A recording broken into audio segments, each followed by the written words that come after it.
Good morning, students. Today we will continue our chapter Electoral Politics with subtopic Election Campaign, or you can say that election campaigning, Chunav Prachar. So first of all, we will discuss about what is the aim or objective of election campaigning. It provides a perspective to the people that whose policy would be a better option, or you can say that the main aim of election campaigning is to give people a chance to know about different candidates and political parties, their policies, and to decide which one party or parties will form a better government.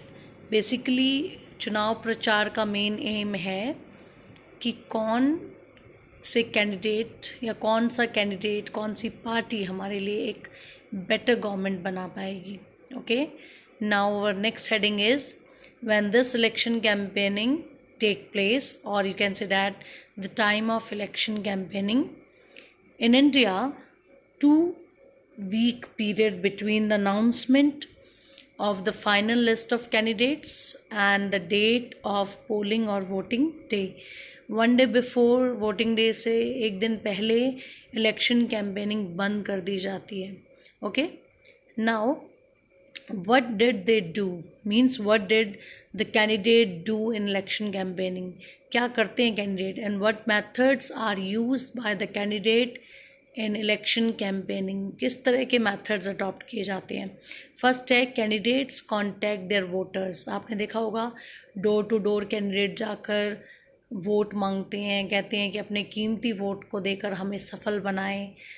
This kind of method are used by the candidates in election campaigning. Next है election meetings. Election meetings are held and these meetings are addressed by a particular political leader or a candidate. देखा होगा कि जगह जगह पे tent लगे होते हैं, वहाँ पे नेता खड़े होकर भाषण देते हैं कि हम ये वादे करते हैं, वो वादे करते हैं. इस kind of publicity are also there. Next है mobilise the support of supporter. आपने देखा होगा some people are supporter of a particular party. कोई बीजेपी का सपोर्टर है, कोई कांग्रेस का सपोर्टर है, तो ये अपने कैंडिडेट्स के साथ जाकर इलेक्शन कैंपेनिंग करवाते हैं, उनको सपोर्ट करते हैं. Okay, next students, here are some successful slogans over big issues given by a particular party during Lok Sabha elections. First है आपका गरीबी हटाओ. गरीबी हटाओ slogan gave by the Congress party in 1971 Lok Sabha elections, and at that time the Congress party led by Indira Gandhi, and the party promised to remove गरीबी or poverty from the country. अब इस तरह के slogan use होंगे तो लोग inspire होंगे कि हाँ वाकई हमें इन्हें वोट देना चाहिए, जिससे हमारे देश से पूरी गरीबी हटा देंगे. नेक्स्ट है save democracy given by Janata party 1977 Lok Sabha election. इन्होंने क्या वादा किया कि they save the democracy and protect the rights of the people.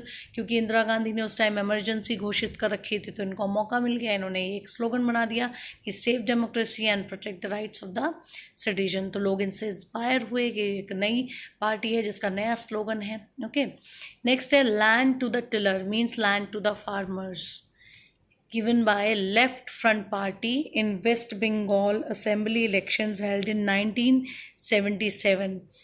Land to the farmers. Okay. Next slogan है protect the self-respect of the Telugus. The slogan was used by N.T. Ramarao in Andhra Pradesh Assembly election in 1983. Now students, here are some code of conduct. Code of conduct, or you can say that the methods, the basic methods, rules and regulations regarding election campaigning in India. क्या क्या उन candidates को ये rule regulation adopt करने होते हैं, किस लिए अडॉप्ट करने होते हैं? to ensure that every political party and candidate gets a fair and equal chance to compete in the elections. elections को लड़ने के लिए सबको फेयर चांस मिले.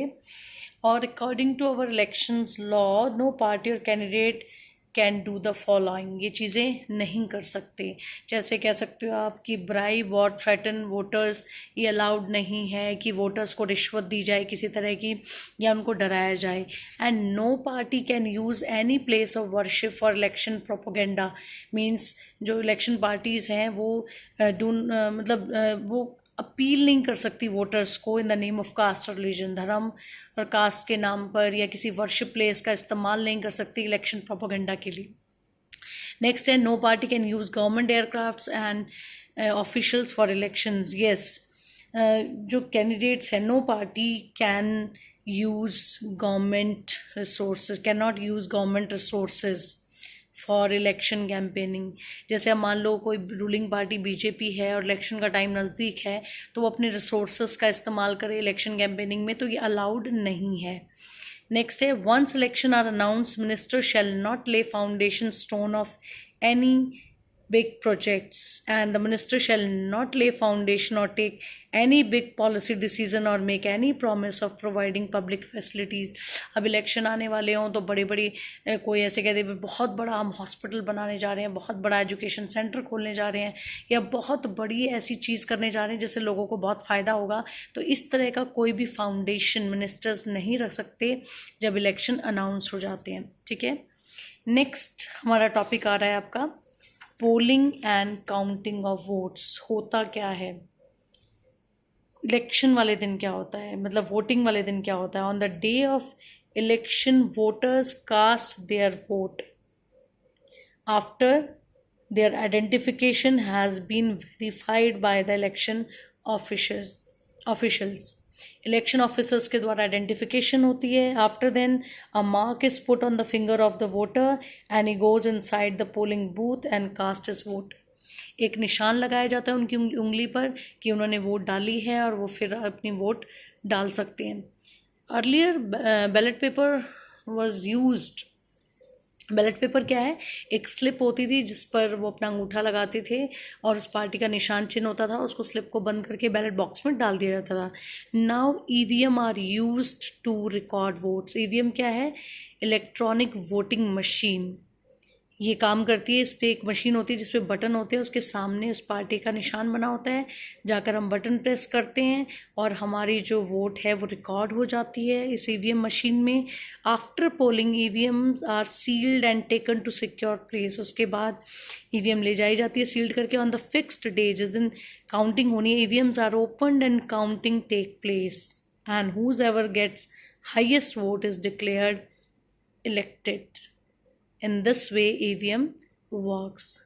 Students, I hope you have understood the topic election campaigning. After listening this video, you will read the topic with the help of your book. Thank you, student. Have a nice day.